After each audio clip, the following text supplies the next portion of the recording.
Assalamualaikum warahmatullahi wabarakatuh. Perkenalkan, nama saya Sabrino Pratama dengan NIM C1B019144. Di sini saya akan mempresentasikan hasil kerja saya mengenai SPT dan SSP pada mata kuliah perpajakan. Baiklah, kita masuk pada pembahasan yang pertama. Pengertian SPT. SPT adalah surat pemberitahuan adalah surat yang oleh wajib pajak digunakan untuk melaporkan perhitungan dan membayar pajak, objek pajak atau bukan objek pajak, dan atau harta dan kewajiban sesuai dengan ketentuan peraturan perundang-undangan perpajakan. Macam-macam SPT. Di sini terdapat dua. Yang pertama SPT massa, yaitu surat pemberitahuan untuk melaporkan pajak dalam kurun waktu tertentu atau bulanan. Jenis pajak yang harus dilaporkan setiap bulan melalui SPT massa terdiri dari yang pertama pajak pertambahan nilai, yang kedua pajak penghasilan, yang ketiga pajak penjualan atas barang mewah. Yang kedua SPT tahunan, yaitu surat pemberitahuan untuk suatu tahun pajak. Ini adalah jenis pelaporan pajak yang wajib dilakukan oleh wajib pajak perseorangan maupun wajib pajak badan. Biasanya jenis pajak yang dilaporkan yaitu pajak penghasilan. Yang selanjutnya fungsi SPT. Bagi wajib pajak.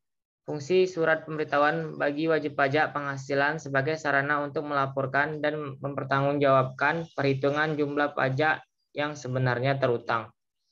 Contohnya pembayaran atau pelunasan pajak yang telah dilaksanakan sendiri atau melalui pemotongan atau pemungutan pihak lain dalam satu tahun pajak atau bagian tahun pajak.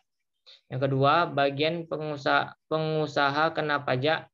Fungsi surat pemberitahuan sebagai sarana untuk melaporkan dan mempertanggungjawabkan perhitungan jumlah pajak pertambahan nilai dan pajak penjualan atas barang mewah yang sebenarnya terutang. Contohnya pengkreditan pajak masukan terhadap pajak pengeluaran, pembayaran atau pelunasan pajak yang telah dilaksanakan sendiri oleh pengusaha kena pajak dan atau melalui pihak lain dalam satu masa pajak. Yang ketiga, bagi pemotongan atau pemungutan pajak, fungsi surat pemberitahuan adalah sarana untuk melaporkan dan mempertanggungjawabkan pajak yang dipotong atau dipungut dan disetorkan kepada negara dan pihak yang dipotong. Yang wajib mengisi SPT terdapat dua. Yang pertama, setiap orang pribadi yang menerima penghasilan atau jumlahnya melebihi batas PTKP atau pajak tidak penghasilan tidak kena pajak. Yang kedua, setiap badan yang didirikan di Indonesia atau berkedudukan yang terdiri dari PT, CV, persekutuan, koperasi, yayasan, BUMN, dan BUMT bentuk usaha tetap. Pembetulan SPT. Wajib pajak dengan kemauan sendiri dapat membetulkan surat pemberitahuan yang telah disampaikan dengan menyampaikan pernyataan tertulis dengan syarat Direktur Jenderal Pajak belum melakukan tindakan. Yang pertama, verifikasi dalam rangka penerbitan surat ketetapan pajak. Yang kedua, pemeriksaan. Yang ketiga, pemeriksaan bukti permulaan. Pernyataan tertulis dalam pembentulan surat pemberitahuan dilakukan dengan cara memberi tanda pada tempat yang telah disediakan dalam surat pemberitahuan yang mengatakan bahwa wajib pajak yang bersangkutan membetulkan surat pemberitahuan.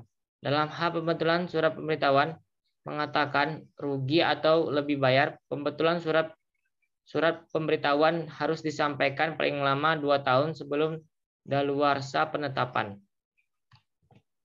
Batas waktu penyampaian SPT. Untuk surat pemberitahuan massa, paling lama 20 hari setelah akhir masa pajak. Khusus untuk surat pemberitahuan massa, pajak pertambahan nilai disampaikan paling lama akhir bulan berikutnya setelah berakhirnya masa pajak. Yang kedua, untuk surat pemberitahuan tahunan pajak penghasilan, wajib pajak orang pribadi paling lama 3 bulan setelah akhir tahun pajak. Yang ketiga, untuk surat pemberitahuan tahunan pajak penghasilan, wajib pajak badan paling lama 4 bulan setelah akhir tahun pajak.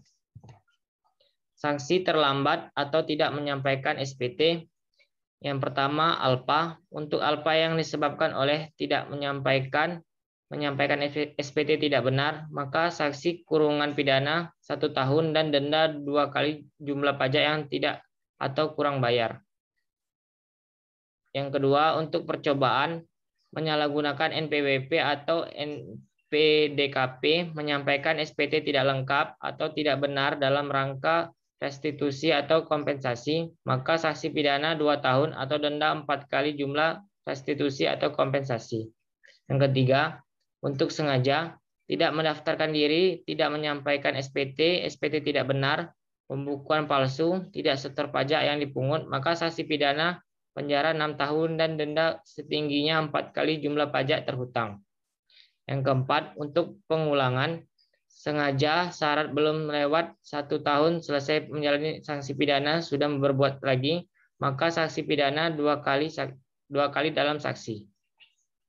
Yang kelima, menyampaikan SPT tidak sesuai dengan batas waktu yang ditentukan, dikenakan sanksi administrasi sebesar 100.000 atau SPT masa bulanan PPh dan 500.000 SPT masa bulanan PPN. Untuk tahunan, dikenakan 100.000 untuk SPT orang pribadi dan sebesar 100 dan sebesar 1 juta untuk SPT badan. Yang keenam, jika SPT yang telah disampaikan dibetulkan sendiri, maka dikenakan sanksi 2% sebulan maksimal 24 bulan atas jumlah PKB. Pengertian SPT. SPT adalah surat setoran pajak, adalah bukti pembayaran atau setoran pajak yang telah dilakukan oleh wajib pajak dengan menggunakan formulir atau telah dilakukan dengan cara lain ke kas negara melalui tempat pembayaran yang dituju oleh Menteri Keuangan. Fungsi SPT. SPT sebagai tanda bukti pembayaran pajak dari wajib pajak. Yang kedua, bukti pengesahan yang diberikan oleh penjabat kantor penerima pembayaran. Yang ketiga, sebagai validasi oleh pihak yang berwenang. Yang keempat, surat atau dokumen telah terjadinya penyetoran pajak. Kelima, pengganti bukti potongan. Keenam, berfungsi juga sebagai bukti pemungutan pajak. Batas waktu pembayaran atau penyebaran pajak. Yang di sini terdapat 3. Yang pertama, pembayaran massa. Contohnya PPh pasal 4 ayat 2, pasal 21, pasal 23 dan pasal 26. Pembayaran paling lama 10 bulan berikutnya setelah masa pajak berakhir. Yang berikutnya PPh pasal 22, PPN dan PPNBM atas impor. Pembayaran dalam jangka waktu 1 hari kerja setelah dilakukan pemungutan pajak. Selanjutnya PPh pasal 22 yang dipungut oleh bendahara, maka pembayaran paling lama 7 hari setelah tanggal pelaksanaan. Selanjutnya PPh pasal 25, pembayaran paling lama 15 bulan berikutnya setelah masa pajak berakhir. Yang kedua, SPT tahunan, PPh wajib pajak orang pribadi. Batas waktu penyampaian SPT-nya adalah paling lama 3 bulan setelah akhir tahun pajak.